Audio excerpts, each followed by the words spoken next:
This podcast is brought to you by the Dunfield Retirement Residence, a casually elegant retirement community located at Yonge and Eglinton in the heart of Midtown Toronto. Customized living options complement your independent, active lifestyle. Learn more at thedunfield.com. And the only thing I know that helps with trauma is talking about it and telling the stories and bearing witness. Hello, bonjour, shalom, and welcome to Culturally Jewish. I'm David Sklar. And I'm Ilana Zakon. Join us as we explore Jewish art, culture, and identity in Canada. On this week's episode, we chat with writer Ruth Rakoff. Mama always wanted me to be a doctor, but I became an artist and that really shocked her. Now I'm interviewing people in the biz, pros, and newish, but all of them are artists and they're culturally Jewish. Alana, you were in Toronto not so long ago. What were you doing there? I just got back last night. I was at the Jewish Futures Salon that I've been amply promoting on our podcast. I got to meet some listeners. Oh, did you? Okay. It's really fun. Great. Quite a few avid Culturally Jewish and former Bonjour Chai listeners who followed us onto our new journey. Nice. It was an incredibly inspiring day. I think one of the things that really affected me was it was one of the few moments in my entire life, other than when I did the Jewish Arts Mentorship Program at the Seagull, where I felt so equally welcome as both Jewish and as an artist in the same room. Okay. And I heard from a lot of people that they were going in with a bit of hesitation of, oh, is this going to be a typical kind of federation style event, or is this going to feel like more my speed? And they were all pleasantly surprised at how artistic it felt. Like we started the day, instead of it just being rows and rows of chairs, they were all in a circle in a huge, huge room. There was about 90 to 100 people. Oh. Yeah, it was really, really well attended, of all different disciplines. And they had us do meditation and like grounding exercise. Would you ever do that at a Jewish event? Like It sounds like a theater event. Yeah, it felt like a theater event. And then there was all these different exercises to get to know your neighbor, which I loved. I hate. But they did it in a way that made it less awkward. Because it was like, turn to the person next to you and ask them, why are you here? And then ask them again, why are you actually here? Why are you here? Why are you here? Until like you find that common ground of, okay, I'm here because I'm a Jewish artist, or I'm here because I'm feeling horrible with everything going on and I wanted to connect with people, or my friend invited me or whatever. And anyway, there was a whole bunch of different exercises and we had like intentions, like moving into the day. And that was so rare at a Jewish event. That's what we've been talking a lot about lately, basically, is how we don't always feel warm and invited in art spaces, be it online or be it in person, because of everything that's going on with Israel and Hamas.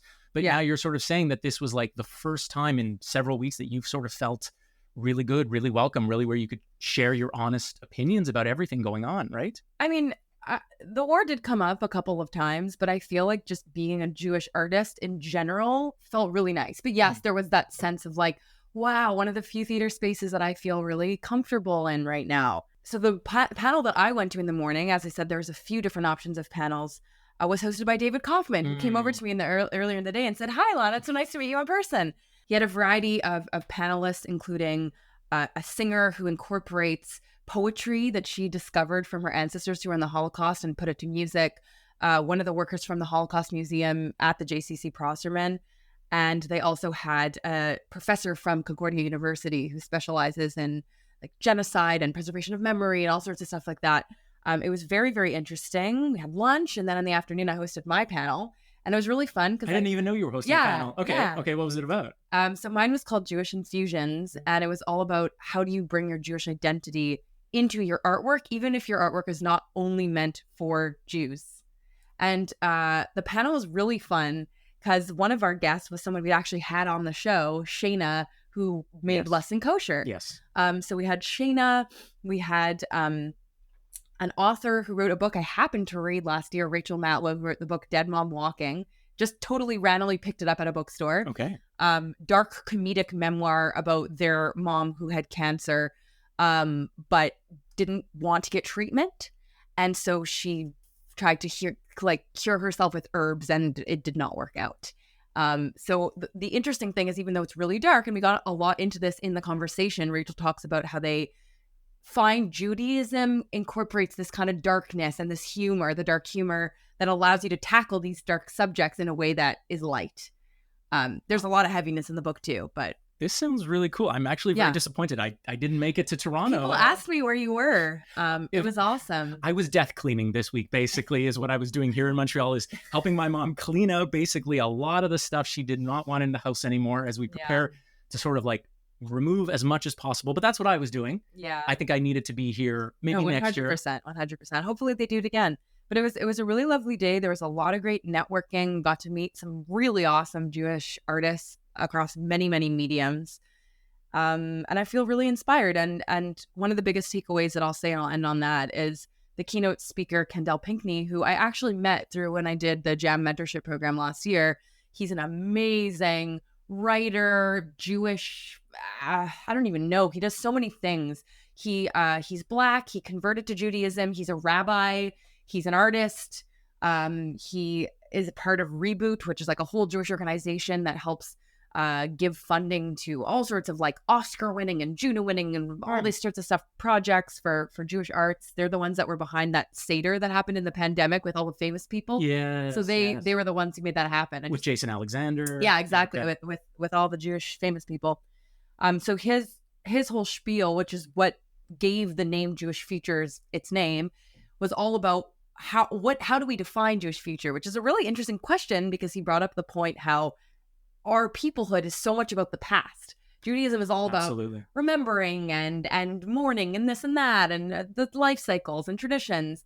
And he compared it to Black futurism. And he said, he put up these slides of different examples in like sci-fi of like, this is like the future for Black people and this is that. And it was all based on this idea of how the future for them is a liberated America where they're free. And so he said, let's take a moment and imagine as Jews, if we were in a liberated diaspora where we had no existential angst. Would we still exist as a people? What would that look like? Yeah. And he brought up a few really amazing examples. And one of them that really sticks out was this cafe / like learning lab in the US that it's like a very nice, like it looks like a Michelin star, fancy, hip restaurant that you would not think is like a Jewish thing at all. And then he said on the side, there's a little library in the room.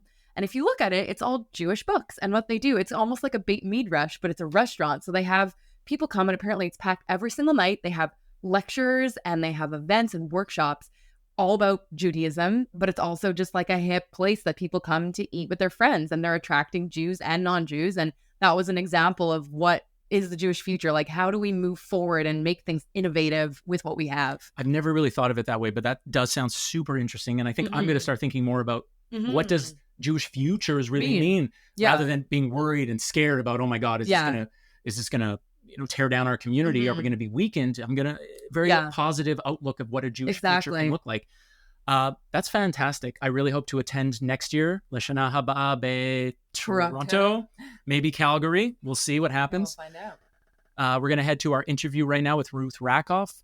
Ruth, if you don't know, published her first book. It was a memoir titled When My World Was Very Small back in 2010. And now we are interviewing her for her latest book, Untethered, which is a fictional story about two Jewish sisters navigating their differences. It goes back and forth between living in Israel as well as Toronto and New York City. Alana and I both were very much looking forward to sitting down and chatting with her. She is also the sister of the late humorist David Rakoff, and she now lives in Toronto.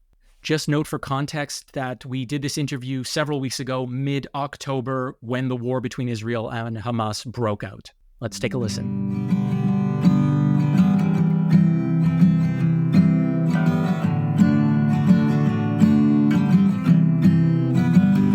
Ruth, can you tell us what your new book, Untethered, is about? It's a story about family. It focuses on the relationship between two sisters, but also their history and their family. It spans 60 years and 4 generations, moves back and forth in time and place. In a nutshell, the two sisters' lives have diverged in very significant ways, and they come back together in a crisis and have to find ways to navigate the trauma of their past, the intergenerational trauma that they inherited, and their own relationship. And what inspired you to tell this story now? Oh, now's a really difficult question because I worked on it for 9 years. So So now is hardly relevant. But I'm kind of obsessed with the whole concept of narrative and storytelling and the importance of it, and the power of things said and the power of things unsaid.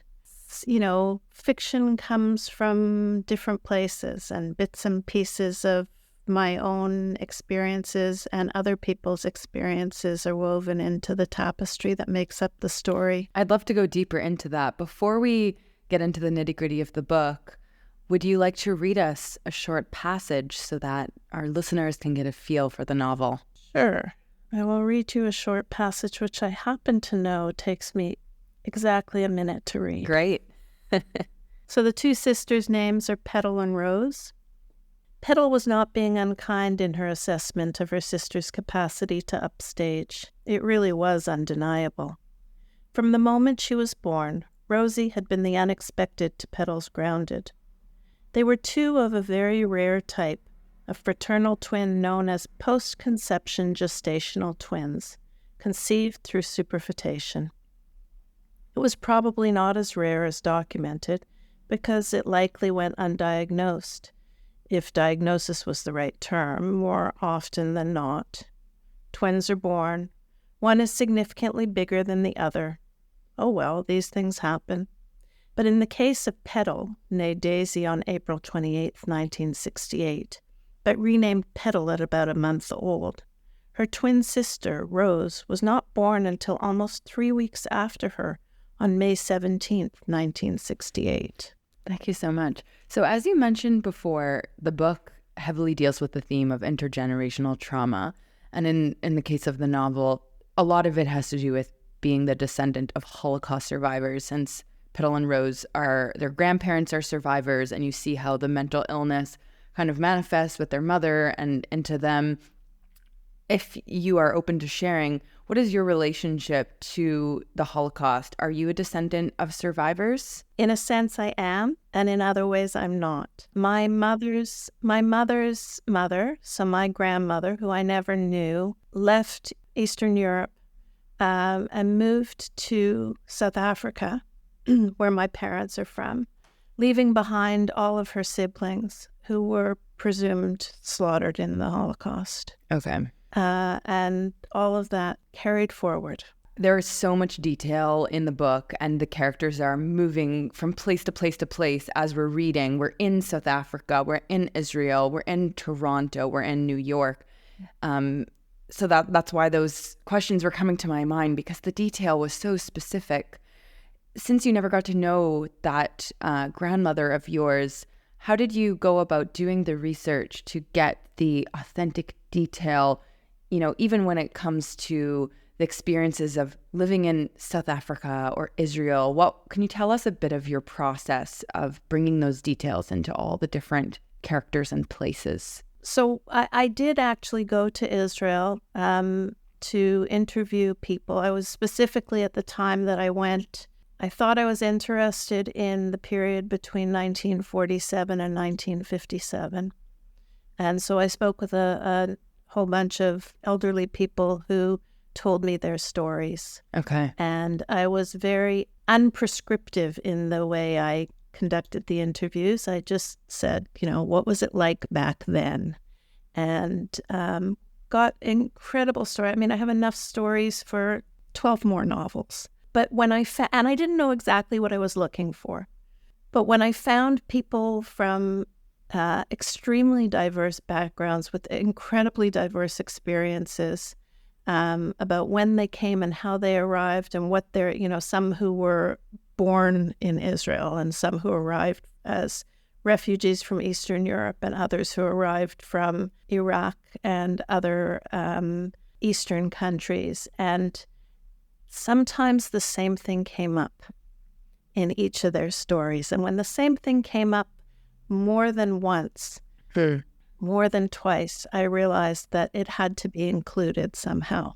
Can you give us an example? So in the novel, there's a scene that talks about, you know, the things that people did in the days of long gone Israel when there was nothing, when nobody had anything and there was nothing there.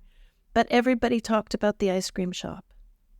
There was one ice cream shop in Israel, and everybody talked about it, and everybody had different details about it, including that the owner had red hair, and he sat behind his cash register all the time, and the ice for the ice cream fridge was delivered by a horse-drawn cart, and all of those things. And it came up so many times with different people that I thought, that has to be there. You describe this book as a novel of grief on the passing of your brother David, who himself was an author.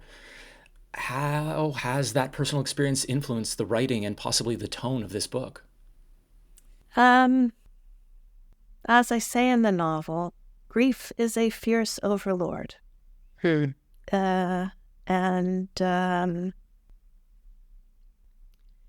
will never get over the loss of my brother. But I started writing this, I started writing this particular novel about 3 years after he died, and it was still extremely raw, and we were very close. You can definitely feel a lot of that in the book, just with the relationship between the two sisters. There's a lot of emotional weight and authenticity to it. I want to talk a bit more about them for those who haven't read the book yet, which I highly encourage you to. I really enjoyed it. I couldn't put it down. I was reading it all the time. So the two sisters who grew up fairly secular because of their background, they go on to a trip to Israel that their grandparents pay for. And one of the sisters, Rosie, ends up wanting to become quite religious, while the other sister does not follow her on that path. And so I really appreciated that you provided two very different perspectives, because as the book goes on, the two sisters begin to understand each other a little bit more. What's your own Jewish background, and how did that inform writing those two characters from two very different streams of the Jewish world? I have a very secular background. I lived in Israel, and in Israel, the worlds do not collide in any way. There's the secular world and there's the Orthodox world. And so I had very, strong feelings and strong opinions and judgment. So would you say that you kind of infused some of your own thought processes through Petal's character? Was that kind of your in? Absolutely, but that wasn't my in. My in was that I spent 3 years working in the ultra-Orthodox community. Ah, okay. In literacy education. And I came in with my own preconceptions and judgments, and they had preconceptions and judgments about me. In fact, when I went to the interview for the job, I was interviewed by an ultra-Orthodox rabbi. And he said, okay, great, you've got the job. And I said, okay, so how's this going to work? He said, well, what do you mean? I said, well, I'm going to be working as a secular woman in boys' schools, dealing with rabbis who, under other circumstances, would have nothing to do with me. And he said, yeah, and on top of that, you think you're Jewish. Oh my gosh. Wow. Okay. He was half joking. Right. And so only half joking. Yeah. They used to ask me questions like, Mrs. Rakoff, do you know what Pesach is? Yeah. No, there is definitely a divide. I lived in the Mile End in Montreal, and it's a very Hasidic neighborhood. And I remember once my dad came to visit me, and he used to study at yeshiva, but he was wearing a leather jacket. He didn't have a kippah on his head, and he started getting into a conversation with a Hasidic kid about Torah, and the kid was like, how do you know all of this? Because I'm Jewish. So you had these preconceived notions working with the ultra-Orthodox community. Did any of that change? Did your views change, or did the students' and teachers' views change about how you identify with Judaism? I don't know if their opinion of how I identify with Judaism changed at all, but certainly their opinion of me being able to contribute something in their community changed. In fact, when I left the job, one of the rabbis, the principals of one of the schools, said to me, Mrs. Rakoff, you're not as bad as I thought you were, which was high praise. But my perception changed by meeting individuals who impressed me, who were incredible people, wonderful educators, really hardworking, Nobody works as hard as Orthodox women. Nobody. And so this whole notion of seeing the trees instead of the forest was, I really feel like I was given an insight that otherwise I would never have had. So it makes a lot of sense hearing about that experience, because reading the book, there was a lot of authenticity in peering into that world and the experiences that Petal has when she's brought back to Toronto and she's suddenly, in her sister's ultra-Orthodox world, and the way that the people spoke, the different, there was definitely some extremities too of one that really stood out to me was the koshering of the books, the children's books, where she sees that her sister's drawn skirts and kippas on all the kids in the drawings. So how did you strike that balance between creating that authentic experience for Jewish readers while also making it accessible and maybe somewhat universal for non-Jewish readers who might pick up your book? I don't think there's any issue with it being accessible for Jewish readers. I really think that it it doesn't matter what Jewish lens you have. I think that it rings true in many ways. 100%. And I think that as a universal narrative, it's about relationships and family and the complexity of that, and trauma and the complexity of that. And the specifics make it real, but the specifics also make it universal. I'd like to take us back to your first book, When My World Was Very Small, a memoir of family, food, cancer, and my couch. Now, this was a very personal account of your own cancer diagnosis in 2010. And I felt when I was looking into this, I feel I could relate to this looming health issue and the uncertainty that it brings. I myself have had issues. I've had a liver transplant when I was 12 years old. And there's always this question of, when will it get worse? When will I need a new liver transplant? And will I survive that coming issue? So I want to know how you maintained your sense of self and identity through your own cancer journey. I wrote it.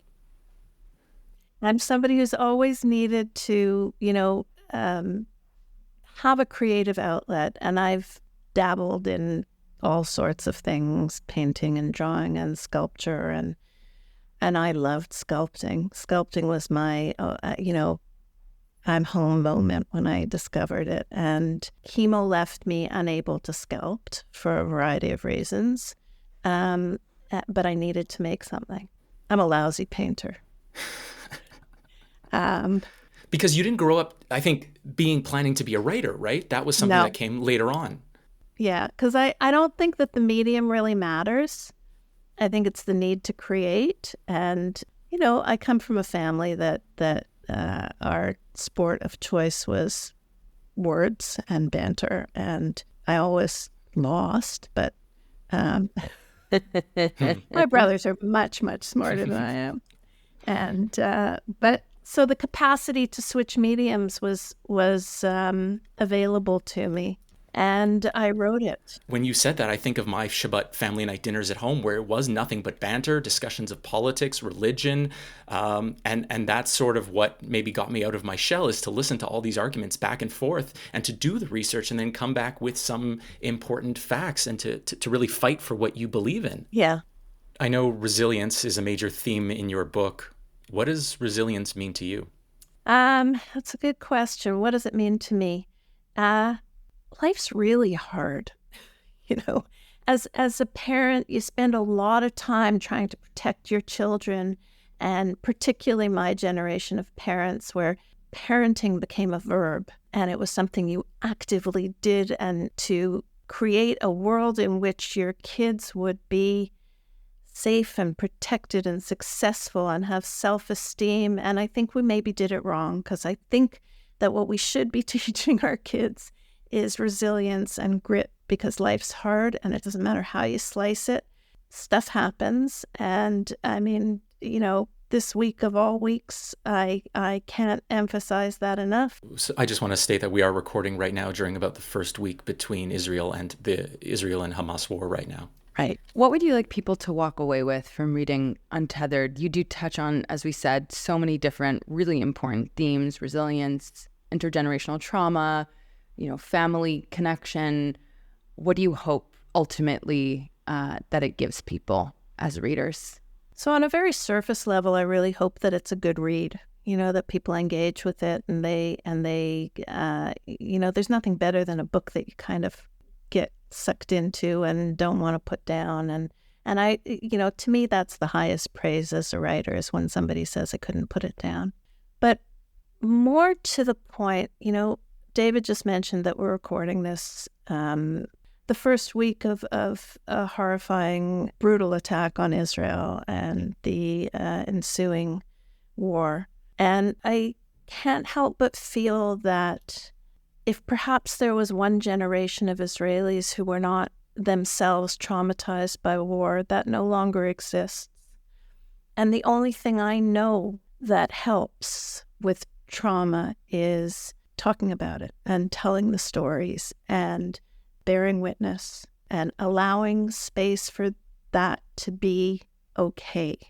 Because if it becomes something we can't talk about, it grows and it festers and it causes damage and harm. And I think that remains relevant right now, specifically and universally. Yeah, that's a great takeaway. I think one thing that stood out in my mind in the book was when the Holocaust survivors, were coming to the state of Israel. They sort of said, bury it deep down. Nobody here in the new state wants to hear about the pain. Just move on. And I think what you're sort of suggesting is the exact same thing, that there was all this. I grew up in an era where we had Holocaust survivors come to our school all the time to talk, to express everything going on. It was very normal for me in elementary school to hear these stories, even if it was quite triggering. But contrast that with 1950s state of Israel, where it says, bury it deep down and nobody wants to hear about this, and possibly some of the damage that caused these people. I think it was a combination of nobody wanting to hear about it and people simply not having the vocabulary to talk about it. We didn't have words like trauma. We didn't have words like, we didn't talk about mental health, let alone mental illness. And in the book, I reference that with things that we didn't have vocabulary for. And I think that, we know that people started telling their stories en masse about the Holocaust during the Demjanjuk trials. And people said, we need to tell our stories because never again. I think that element of the book is really what resonated with me as a Jewish reader, because we all have people in our family that never told us their stories or didn't reveal a mental illness because they didn't know how to name it. And I think, if anything, in 2023, that's a huge part of the Jewish experience, is unraveling the history that might not have been shared with you and dealing with the weight of how it still affects your family and the people you know around you. Because I don't think there's a single one of us that's not affected by intergenerational trauma in some way or another. I would agree. Thank you so much, Ruth. I suggest all of you go out and get a copy of her book, Untethered. Thank you.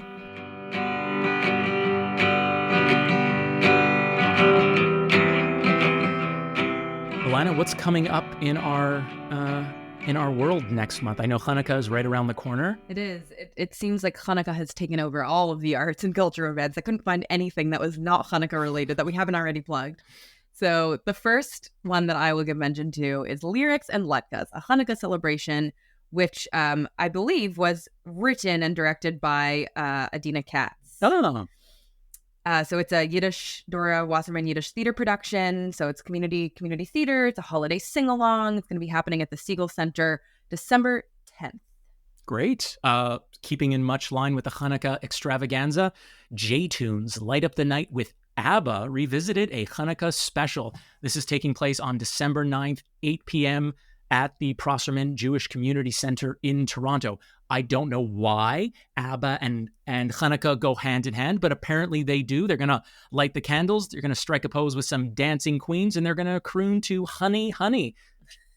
Why not? Yeah. One other Toronto event on my radar on December 12th is Candles and Comedy, which benefits Magen David Adom. It's a whole slew of Jewish comedians happening in Toronto. So be sure to check that out. And now heading back to the west in Calgary, B'nai Tikva Synagogue is having a switch-on and Hanukkah celebration Saturday, December 9th at 10:30 in the morning in conjunction with their services. I don't know if you know this, Alana, but I believe B'nai Tikva is the only or one of the only temples in Canada, North America, that has now gone green. They teamed up with Bow Valley Green Energy Cooperative. They're going to inaugurate the temple's new solar panel array. They're going to power it, and they're going to power their menorah at the same time. So I hope it goes off without a hitch. That's really cool. It's been several years in the making right now, and it's finally coming to fruition. I will be there. David, do you have any fun Hanukkah plans back in Calgary other than this event? I will be doing a Christmaka event, obviously, because John and his side of the family obviously celebrates Christmas. So we're going to do a mixing and melding of it. I will be lighting the menorah. I will be attending synagogue. And then I really am genuinely looking forward to celebrating Christmas with his side of the family. I'm looking forward to being back there. So I just want to have a nice, relaxing holiday season. Yeah. Are you doing anything? Yeah. I'm going to be with I don't know how to say this. I'm going to be with my sister-in-law. It's a very easy thing to say. I was going to say with my in-laws. I'm like, no, that's the parents. My sister-in-law lives down in Florida. So we're going to be with her for most of Hanukkah, which I'm very excited about, having some warm weather and playing with my adorable 3-year-old niece. So that will be good. And then we'll be back in Montreal for the last bit of Hanukkah and hopefully do some candle lighting and fun times with spinning the dreidel, eating latkes, all the good stuff, sufganiyot. Well, that is it. It's been nice spending time with you in Montreal, Alana, and I hope to see you. I will probably see you sooner rather than later at some point in the new year. All the best and take care. Happy Hanukkah, everyone.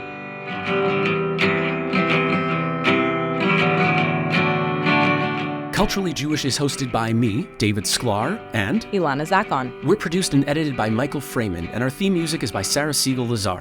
We're a member of the CJN Podcast Network. To support our work and everything the CJN does, visit thecjn.ca/donate to make a monthly donation and receive a charitable tax receipt. Thanks so much for listening, and see you next time.